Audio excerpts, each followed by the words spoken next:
Guys, अभी अभी just मैं उठा हूँ और देखो मैं आपको मेरी मम्मी बताता हूँ। Mummy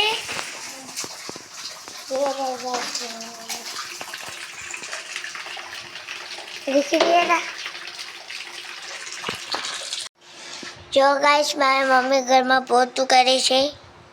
hello guys, good morning, જય શ્રી કૃષ્ણ. કેમ છો તમે બધા? આઈ હોપ છો તમે બધા મજામાં જ હશો. આ જો સવારનું રૂટીન કામ ચાલુ થઈ ગયું છે. વાસણ ઘસી લીધા, કચરા પોતા થઈ ગયા. પોતું હવે આ એક જ રૂમમાં બાકી છે.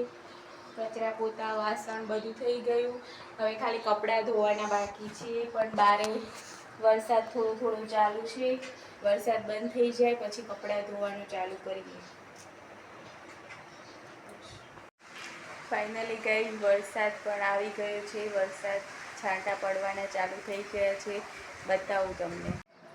આ જો ગાઈઝ વરસાદ પડે છે ધીમો ધીમો. સાવ થોડા થોડા છાંટા આવે છે.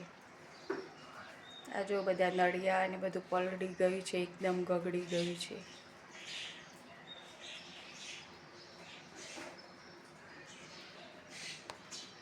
આ જો વરસાદ પછીનો નજારો. 2-3 દિવસમાં આટલું ઘાસ ને આવું બધું થઈ ગયું છે આંગણામાં. કાચું આંગણું છે ત્યાં.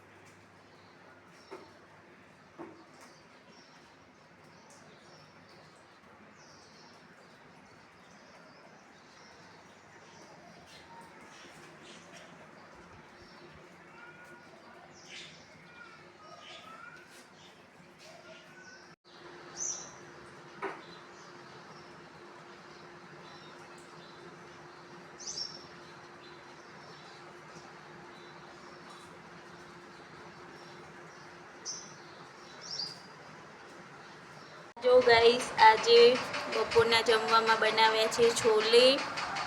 આ છે છોલે, આ છે ભટુરે અને ભેગું સલાડ છે. આ જો આ છે ભટુરે. પહેલી જ વાર મેં બનાવ્યા છે તો પણ એકદમ મસ્ત બાર જેવા જ ફૂલીને એકદમ મસ્ત બન્યા છે છોલે ભટુરે. આ જો મારો હર્ષ જમવા બેઠો છે છોલે અને ભટુરે. કેવા લાગે છે હર્ષ? મસ્ત લાગે છે. ફરીથી બોલ તો, કેવા લાગે છે?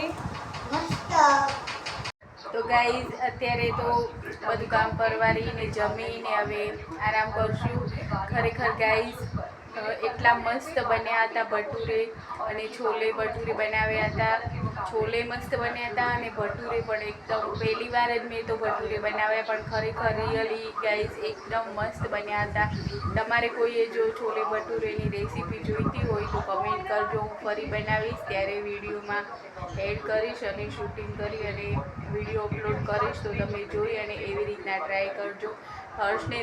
તમે હર્ષનો રિપ્લાય લઈ શકો છો કે કેવા બન્યા હતા. હર્ષ છોલે ભટુરે કેવા બન્યા હતા? ગાઈસ છોલે ભટુરે મારી મમ્મીએ પહેલી વાર બનાવ્યા હતા, પણ પહેલી વારમાં છોલે તો બનાવીએ છે ઘણી વાર, પણ ભટુરે પહેલી વાર બનાવ્યા. ભટુરે પણ બહુ મસ્ત ફૂલી ગયા હતા અને સારા લાગતા હતા. સોફ્ટ અને છોલે પણ બહુ મસ્ત લાગ્યા. જોયું ને ગાઈસ, આજે પહેલી વાર જ બનાવ્યા મેં ભટુરે, પણ બહુ મસ્ત બન્યા હતા. Bye bye guys. Bye bye guys.